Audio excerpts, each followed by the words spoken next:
من الأسرع؟ الفهد أم إحدى أسرع السيارات بالعالم؟ أيمكن لرجل هزيمة دب في قتال؟ أيمكن لنمرة هزيمة حامل الرقم القياسي العالمي بالقفز العالي؟ سنجيب على هذه الأسئلة بدءا بأقوى رجل في العالم، وهو على وشك اختبار قوته ضد أسد يزن 227 كيلوغراما في لعبة شد الحبل. هل من كلمة أخيرة؟ وقت البدء.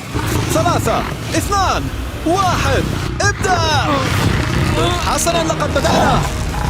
يا إلهي، انظروا لفمه. تأملوا القوة الغاشمة. يا إلهي، الأسد حرفياً يعيق أقوى رجل في العالم الآن. مهلا، ماذا يفعل؟ هل استدار الأسد؟ يبدو أنه يحاول إرهاق براين. براين هنا يسحب طائرة حرفياً، ولكنه الآن لا يستطيع أن يجعل الأسد يتزحزح.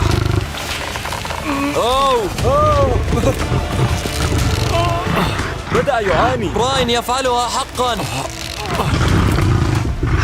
حسناً، تبقى 91 سنتيمتراً. توشك على الفوز. فاز براين، تهانية. مرحبا. أحسنت يا براين. فاز براين.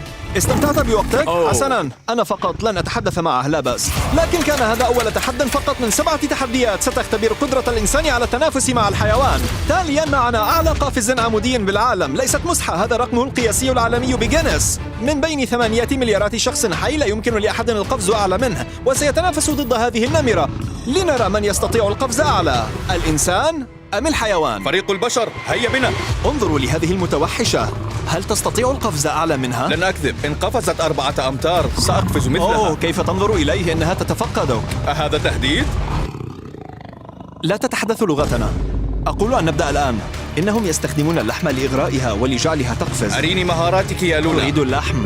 ها هي ستقفز. إلى أي ارتفاع ستقفز؟ يا إلهي! إن قفزت أعلى من النمرة بطريقة ما ستحطم رقمك القياسي العالمي، لذا لن يكون الحد الأقصى 3 أمتار فاصلة 28 بل 3 أمتار فاصلة 73، وهو أعلى بسنتيمترين فاصلة 5 من رقمك القياسي الحالي. إن تمكن من لمس هذا فلن يهزم النمر شر هزيمة وحسب، بل سيسجل رقما قياسيا عالميا جديدا. 3 أمتار و73 سنتيمترا. أجل؟ أستطيع فعلها. بصراحة أظنه يكذب. أظنني أكذب أيضا، هل تفهمني؟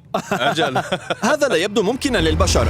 أنت مستعد لمحاولة تسجيل رقم قياسي جديد؟ هيا بنا. لنرى إن كنت ستحقق هذا الرقم القياسي. هذا من أجلك يا لونا. أيمكنه فعلها؟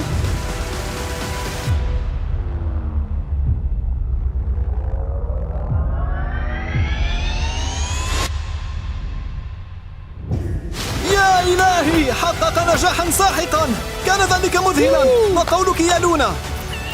لقد قفزت أعلى من أي شخص في التاريخ، وأنت تبدو هادئا. أستطيع القفز أعلى من عجبا هذا. بهذا الرجل. سجلت رقما قياسيا جديدا وتقول سأقفز أعلى من هذا. براين هزم أسدا، داريوس هزم نمرة. على الحيوانات أن تبدأ بالفوز. فريق البشر، هيا بنا. فريق البشر سيواجه صعوبة أكبر بكثير في التحدي التالي.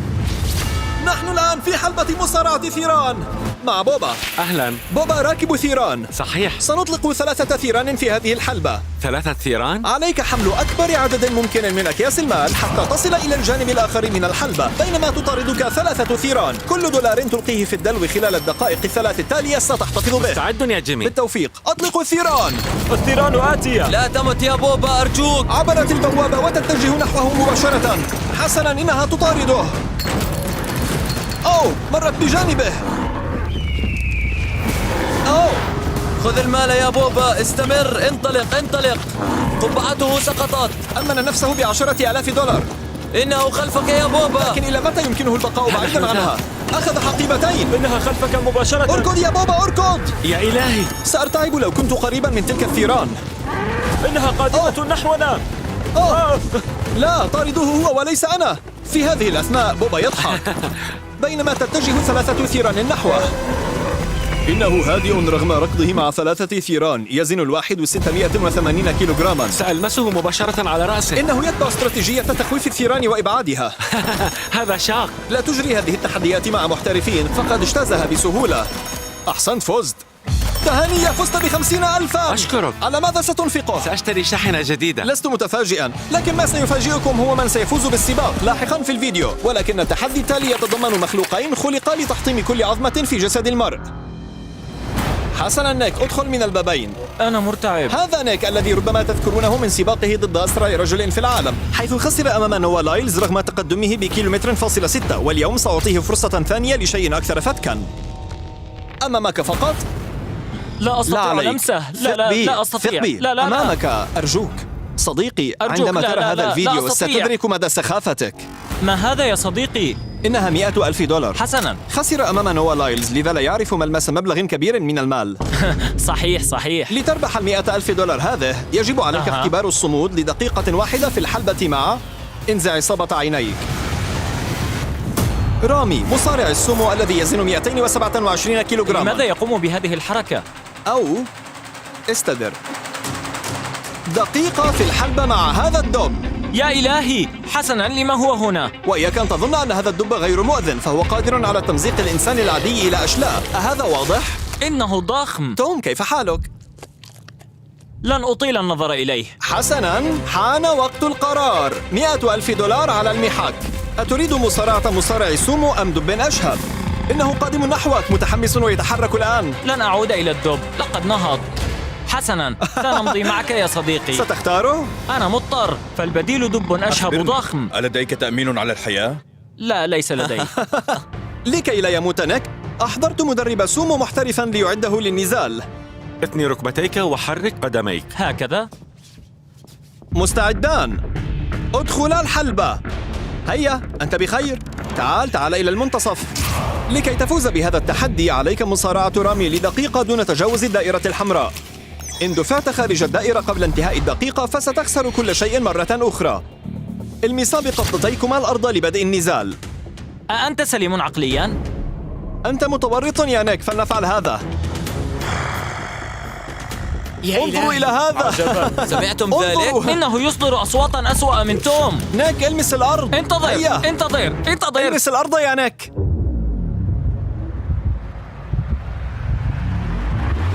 انطلقا. حسنا. بدأ الموقف. مهلا. ثانية واحدة نيك، فقط. قاتل يا نيك، قاتل. نيك. امسك بحزامه يا نيك. إنه يخنقني. يتلاعب به، الأمر ليس سوى لعبة. يا إلهي، أنت ضخم. هل تعانقه؟ ماذا نيك، تفعل؟ صمت 15 ثانية. 20 ثانية. قطعت منتصف الطريق تقريبا. حسناً. قطعت منتصف الطريق يا نيك. نيك، لا، قاتل يا نيك. هيا. قاوم يا نيك. 20 ثانية. أنت على وشك الفوز بالمال يا نيك. نيك. يا إلهي، يتلاعب به. نهاية متقاربة جدا. 5 ثوان. 3 2 1. 1. تجاوز الخط. أنت بخير؟ حرفيا أمسكت بالحافة ومددت يدك قبل انتهاء الدقيقة. إنه وحش بهيئة إنسان. خسرت أمام أسرع رجل على وجه الأرض، والآن خسرت أمام أفضل مصارع سومو على وجه أجل. الأرض. أشعر بالسوء، لذا شكرا.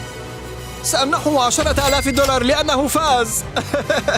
خاسر. أريد هذا رؤيتك في جنوني. الخارج، أتفهم؟ أريد رؤيتك في الخارج. أعتقد أنه حان الوقت لبدء ما قد يكون التحدي الأكبر في هذا الفيديو بأكمله، ولتلطيف الأجواء قررت دعوة الكوميدي تريفر والز. انزع إصابة عينيك يا تريفر. سنتحدث عن الفيلة الموجودة في الغرفة. حسناً، إنها أفضل فيلة رسامة على الكوكب، ولهذا السبب في التحدي القادم سنجري مسابقة رسم. سيكون لدى كليكما 10 دقائق لرسم أي شيء تريدانه، ومن سيرسم لوحة أفضل ستعلق تحفته الفنية في متحف فني حقيقي. هل أنتما جاهزان؟ فليفز أفضل فيل. لا تأكل العشب. إذا لم ترغب في جز عشبك اشتري فيلاً. أو لقد ضربتني. إنها تحاول الرسم. مهلا، أمهلين لحظة. أحتاج بداية مسبقة. اذهب إلى لوحتك، لا تطيق الانتظار أبدا. 3 2 1. ابدأ المؤقت. هذه أول مرة في هذه القناة ترسم فيها فيلة، لذا سنخفي العمل الفني حتى النهاية. ارسمي. ليس أنا. ماذا تريد أن أرسم يا جيمي؟ مدرسة عملاقة. فهمت. سنبدأ بلون أصفر جميل مائل للنحاسي. هذا اللون الذي اخترته؟ ما ألوان المدارس أصلاً؟ ها نحن ذا. أسقطتها. سنحفزها قليلا. برتقال. الفيلة تأكل وأنا لا فيستبلز ولا شيء. نريد فيستبلز. كلام أقل ورسم أكثر. تناول هذا. لا أريد أن تكون شوكولاتة، فأنا لدي حساسية. حسنا، تبقى 5 دقائق يا تريفر. نعم، أريد باروكة بوبروس. إنه يركز الآن. بوب فلوس هنا. لننهيها بإتقان، هيا بنا. لا يمكن أن نخسر أمامه. نعم، فتاة رائعة. كم تبقى من الوقت؟ 4 دقائق. الوقت يمر يا بوب روس. هذه بقعة صفراء. لا لا لا لا لا، إنها سيارة جي واجن. أوه، انظر إلى هذا. هيا ارسمي. ليس أنا أرسمي تلك اللوحة. أوه، الطريق. عليك أن ترسم شمساً. أعطني اللون الأصفر. يا للهول، جوليارد. متبق دقيقتان فلنركز. تقومين بعمل رائع. لم تحب هذه الفرشاة. تريفر، الوقت ينفد. هذا سيء جدا. آمن بفنك. كان يجب أن يكون هذا طوبا. سأساعدك، الوقت ينفد. كأنني رجل إطفاء مع خرطوم الماء.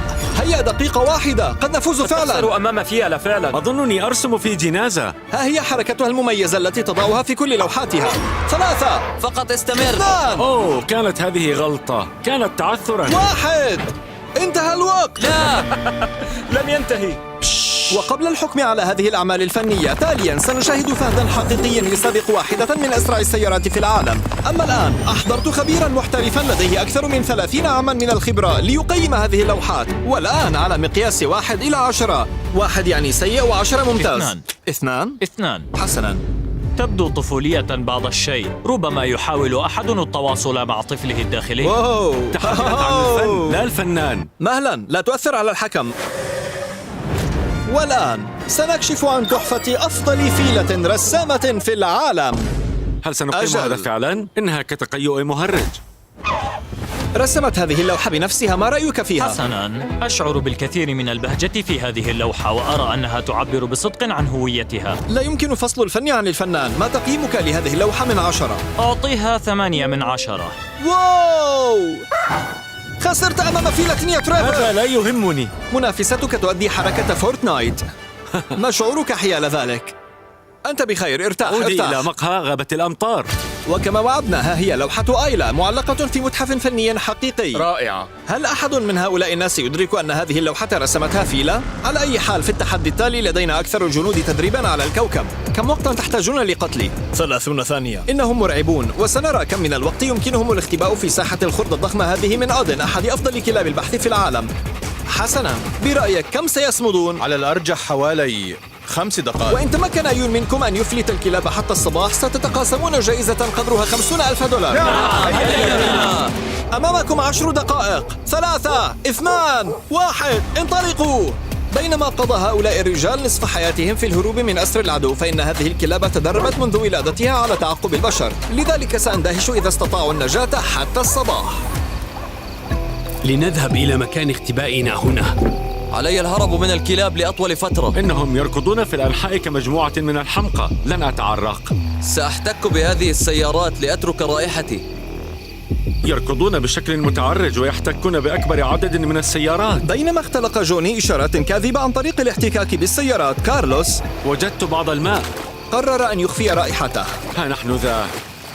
لذلك غطس حرفيا في النهر على أمل أن يخدعهم. سأعود لمكان اختبائي. معظمهم كان لديه نفس الاستراتيجية، خلق تمويه للكلب ثم الاختباء داخل سيارة. هي إيجاد المكان المناسب. وكان لأحدهم فكرة مختلفة. مرحبا، أنا جالس فوق شجرة على ارتفاع 15 مترا، وهي الشجرة الوحيدة ضمن نطاق التحدي. أدعو الرب أن يخفي رائحتي.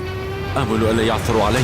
انتهى مؤقت 10 دقائق. نحن قادمون للبحث عنكم. ها هم قادمون. يمكنكم سماع صوت الكلب. 3 2 1 أطلقوا الكلاب. لقد انطلق. نحن جاهزون. نعم، هيا. راقب الكلب وسلوكه، وسترى عندما يشم الرائحة أن أنفه يرتفع. كيف يمكن للكلاب أن تشم بهذه القوة؟ يطلق عليها الحاسة الشمية، وكلما طال خطم الكلب زادت الحاسة الشمية لديه. الجو منعش وعاصف هنا، ينبغي ألا يتمكنوا من شم رائحتي. تذكر، هذا مكان واسع جدا. لست قريبا من الأرض. الكلب سيحدد منهجا. ما رائحة الشخص؟ أم هل هو شخص مر من هنا سابقا؟ انتبهوا. حسنا، استعدوا. سيج وجد شيئا. الأبواب مغلقة. يو!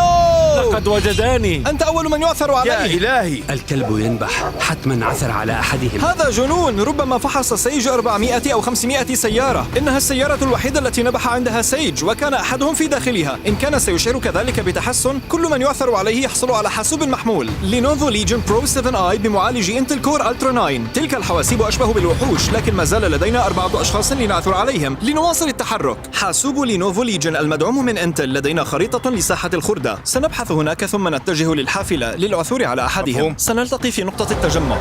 إنهما قادمان نحوي، علي أن أطفئ الضوء. سيعثر على أحدهم. سأعلن تحذيرا بخصوص الشاحنة. مهلا، ينبح سيج على هذه السيارة. سيج تقصد تلك؟ تراجع. هناك أحد في الداخل؟ أوه، نلت كان مني. بوسعك فتح الباب. عثر على 2. سيجيب لي حسنا. آسف، خسرت $50,000. لكن لا تقلق، ستتخطى أي عائق بهذا الحاسوب المحمول الجديد، حاسوب لينوفو وفي داخله أنتل. تفضل. رائع، شكرا. بايرن، لنواصل البحث. عثر على الشخص الثاني وكان قريبا مني. هذا سيربك الكلب. لن يعثر علي لأنه عثر على شخص قريب مني. أوشك الكلب على العثور على أفراد المشاة البحرية. بكي وسيج مرا لتوهما. يا إلهي، مرا بجانب السيارة ولم يجدا أحدا. ولكن حدث أمر غير متوقع، لا أعرف كيف تمكنوا من ذلك، لكن لم تتمكن الكلاب من العثور على الرجال. ألقى أحد الرجال علبة ريد بول هنا. سنكتشف كاذبا. أتى شخص إلى هنا وغادر. لقد نجح طخهم. شكرا يا لينوفو وإنتل على هذه الحواسيب، وإن كنتم مهتمين بشراء واحد لأنفسكم زوروا هذا الموقع الظاهر أو انقروا على الرابط. حتى بعد البحث لساعات بدا وكأن الجنود قد اختفوا. الكلاب بحثت طوال الليل والآن الشمس تشرق. لن نعثر على أحد. إنها 5:30 صباحا.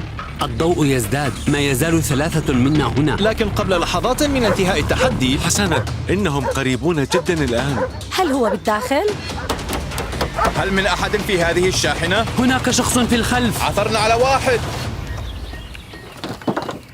لقد عثرتم علي. قد تكون جائعا. أحضرت لك فيستبلز بزبدة الفول السوداني. أجل، إنها مذهلة تماما. هيا. ومع انتهاء الوقت خرج الفائزان من مخبئهما. أوه، كانت ليلة طويلة. تهانينا لهما على تقسيم $50,000. والآن اللحظة التي انتظرتموها جميعا. بعد أكثر من منافسة جنونية بين الإنسان والحيوان، يتلخص الأمر في هذا التحدي الأخير. هذا الفهد سيتسابق مع أسرع سيارة بالعالم لنرى من سيفوز. أيها الفهد، سأجعله يعود. الفهد يحمل لقب أسرع حيوان بري على الأرض. تصل سرعته إلى حد أن البشر يحتاجون إلى سرعة سيارة فورمولا إي ليكون لديهم فرصة. ولهذا لم أحضر سيارة واحدة فحسب، بل أحضرت 3 سيارات للتغلب عليه. والآن سوف نبدأ بعربة الجولف ضد الفهد. أوه، انظروا إلي. مستعدان؟ أجل. لنفعلها. 3 2 1 أطلقوا الفهد. أوه، يا إلهي، إنه سريع للغاية. السرعة ليست متقاربة. يسحقنا. تركنا خلفه. أنا لا أراه، لقد اختفى. الفهد أنهى السباق ونحن في منتصف الطريق. هذا محرج. أيها الفهد، لم تعطنا حتى فرصة للمنافسة. نحتاج مركبة أسرع. أحضروا السيارة التالية. عربة الجولف لا يسعها أن تضاهي سرعة الفهد، ولكن في هذا السباق التالي لم أدخر أي جهد في الحصول على واحدة من أجمل السيارات في تاريخ السيارات، وهي ميني فان، وستكون ضد الفهد. انطلق! هيا انطلق يا جيمي. أوه! تسرع أكثر. ما هذا انطلق. التسارع؟ ماذا تفعل؟ ضغطت على الدواسة حتى آخرها. لقد اختفى. هذه المركبة لا تتسارع. لما اخترت ميني فان؟ هذا محرج. خسرنا فعلا. ماذا نفعل؟ أيها الفهد، يفترض أن تعبر خط النهاية. توقف الفهد قبل خط النهاية. قد فعلها. إنه يسخر منا. هذا هو الحال مع الحيوانات. لقد شعر بالأسف علينا. أجل، قبل أن يتسابق الفهد مع سيارة فورمولا إي نحتاج إلى منعه من السخونة الزائدة. علينا فعل هذا بطريقة ما. أردت أن أرحب بالفهد. أوه، لا أريد، شكرا. ميلي، لمست يا الفهد. إلهي يا صديقي. لسبب ما سمحوا لنا بالتواجد مع هذا المفترس. لا أصدق أننا بجوار هذا الآن. تعال يا ميلي، أنا أستدعي فهدا حرفيا. إنه كبير جدا. أوه، ربت عليه، لا تلمسه. لم يحبذ ذلك عندما أنتما فعلت. مجنونان حقا. يا إلهي، الفهد يشبه القطة العملاقة. أنت لطيف جدا. نعطي الفهد قسطا من الراحة بين السباق حتى لا ينهك. وفي حال كنتم تتساءلون، تعاوننا مع الجمعية الأمريكية للرفق بالحيوان، والتي تحرص على معاملة الحيوانات بشكل أخلاقي أثناء التصوير.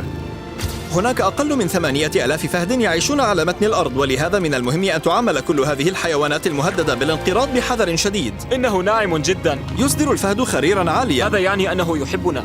يبدو أن ميلي مستعد للسباق. لننطلق. حان الوقت أخيرا، اللحظة التي انتظرتموها جميعا. ما توشكون على رؤيته هو المواجهة النهائية بين الإنسان والحيوان. هذا السباق ضخم جدا في الواقع، وإذا كان هناك من قد يفسده فهو بلا شك نولان. لنجب على أهم سؤال في التاريخ الحديث. 3 هل يمكن لفهد 2 أن يتغلب على سيارة فورمولا إي؟ 1. لنكتشف ذلك.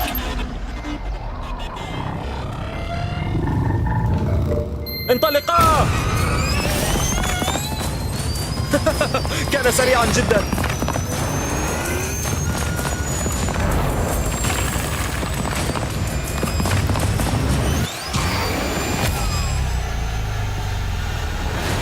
تفوقت السيارة على الفهد.